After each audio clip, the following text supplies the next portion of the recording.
Modern pop culture often paints the Greek gods as bearded men in togas, but the original myths didn't start with human shapes. They started before light, with chaos.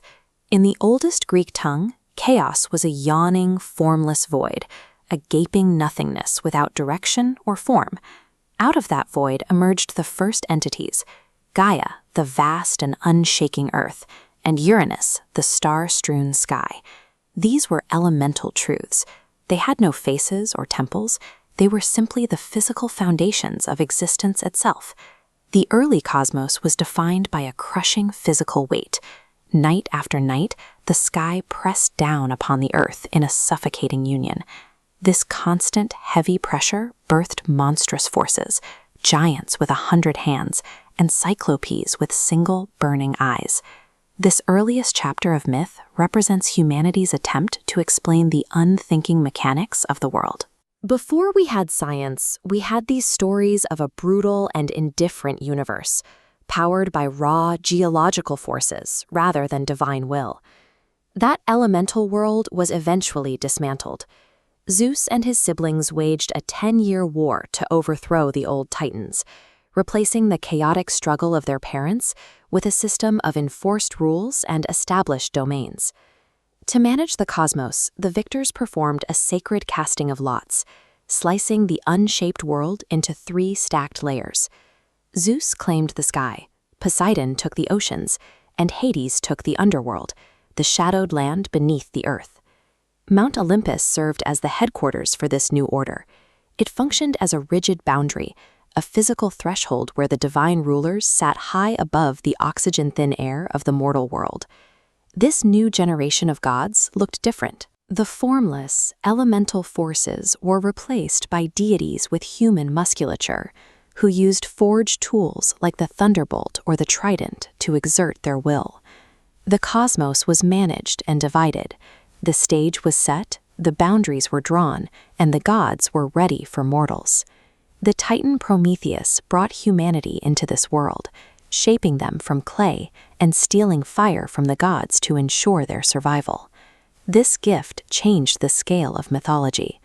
The stories shifted away from the collision of cosmic bodies to focus on the fragile daily endurance of humans.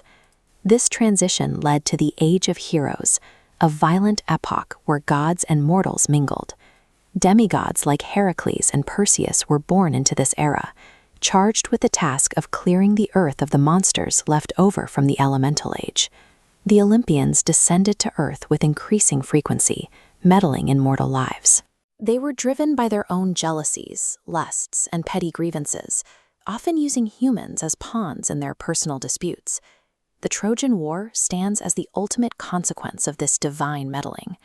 Great armies spent a decade bleeding into the dust before these heavy walls, all to satisfy the pride of bickering deities on Olympus. By the end of the heroic age, the myths had taken on a new role. They functioned as psychological studies, providing a collection of stories that reflected the messy, flawed, and deeply complicated nature of humanity. High above the bickering of the gods sat a force older and more absolute than Zeus himself, Moira, or fate. Even the Olympians lived in fear of this power, which governed every choice and every death. Since fate was inescapable, mortals used omens and prophecies to try and understand it. They believed that while they couldn't fight destiny, they could at least prepare for it. Kings and commoners alike sought out sacred spaces, like the oracle at Delphi. They brought sacrifices and asked questions, hoping the seers could help them brace for the tragedies that were already written. The stories of heroes like Oedipus proved that destiny was unavoidable. Those who tried to outrun their prophecies often ran straight into them, discovering their own actions were the tools fate used to fulfill its word. This belief in an absolute fate provided the Greeks with a vital coping mechanism. It allowed them to find dignity and meaning in a world where war, disease, and death were entirely beyond their control. Eventually, the world grew old and heavy. The magic of the heroic era vanished, leading into the Iron Age, a time where mortals labored from dawn to dusk in a world of politics and bitter soil. Rome eventually absorbed the Greek myths, reshaping the passionate, wild gods of Olympus into distant figures of state. They became sanitized instruments of civic law and empire, stripped of their original elemental fire. The rise of Christianity provided a moral clarity that the old pagan systems lacked. With its focus on a singular and visible god, it undermined the complex hierarchy of the Olympians and replaced it with a new spiritual order. The physical world of the gods was dismantled.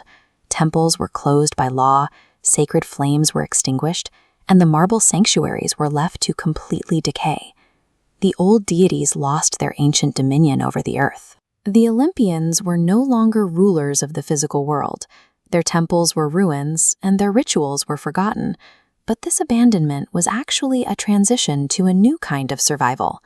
Monks and scholars preserved the ancient texts through the centuries, keeping the names of the gods alive as literary curiosities. During the Renaissance, thinkers revisited these works, repurposing the Olympians as a symbolic language for art and philosophy. Modern psychology has found a final home for these stories. It suggests that the gods didn't vanish, they simply moved into our collective subconscious, representing the fundamental drives that motivate every human being. We now classify these figures as archetypes.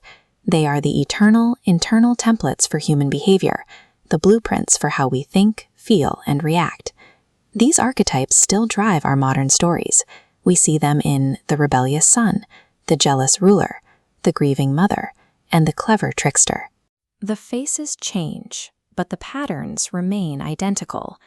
Greek mythology is the story of humanity building gods to understand the universe, only to realize those gods were reflections of ourselves. They no longer rule the sky, but they remain immortal, asleep inside our own minds.